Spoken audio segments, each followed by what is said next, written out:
கள்ளக்குறிச்சி சட்டமன்ற தொகுதியில் மதசார்பற்ற முற்போக்கு கூட்டணியின் சார்பில் போட்டியிடும் விடுதலை சிறுத்தைகள் கட்சியின் வேட்பாளர் மாலதி சின்னசேலம் திமுக ஒன்றிய செயலாளரும் சின்னசேலம் ஊராட்சி ஒன்றிய குழு பெருந்தலைவருமான வழக்கறிஞர் சத்தியமூர்த்தி தலைமையில் அம்மையகாரம், ராயப்பனூர், பூண்டி, வாசுதேவனூர், தாகம், தீர்தாபுரம், தோட்டப்பாடி, பெதா சமுத்திரம் உள்ளிட்ட 10க்கும் மேற்பட்ட கிராமங்களுக்கு சென்று மதசார்பற்ற முற்போக்கு கூட்டணி கட்சி நிர்வாகிகளை சந்தித்து சால்வை அணிவித்து பானை சின்னத்திற்கு வாக்கு சேகரித்தார். தொடர்ந்து வாசுதேவனூர் கிராமத்தில் உள்ள புரட்சியாளர் அம்பேத்கர் சிலைக்கு மாலை அணிவித்து மரியாதை செலுத்தினார். இந்த நிகழ்ச்சியில் விசிக கள்ளக்குறிச்சி தொகுதி மாவட்ட செயலாளர் வழக்கறிஞர் கூத்தக்குடி ரா மதியழகன், மண்டல துணை செயலாளர் ஆசிரியர் ராமமூர்த்தி, ஒன்றிய குழு உறுப்பினர் தாமரை வண்ணன்,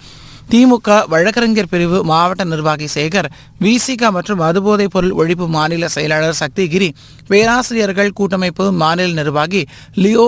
ஸ்டாலின், கட்சியின் மாநில துணைநிலை நிர்வாகிகள் பாலு, கருப்புதுரை, சிறுத்தை பவளக்குடி, கள்ளக்குறிச்சி பாராளுமன்ற தொகுதி செயலாளர் ராஜேந்திரன், மாவட்ட துணைநிலை அமைப்பின் நிர்வாகிகள் அனிச்சமலரவன், பிரபு, தொல் தமிழன், நேச தமிழன், ஒன்றிய நிர்வாகிகள் வழக்கறிஞர் பழனிசாமி, குபேந்திரன், ஆண்டவர், குணசேகரன், ஏழுமலை, ஆதி மோகன்லால், செந்தில், ராஜாராம், ஜெயக்குமார், ஏசுராஜா உள்ளிட்டோர் கலந்து கொண்டனர்.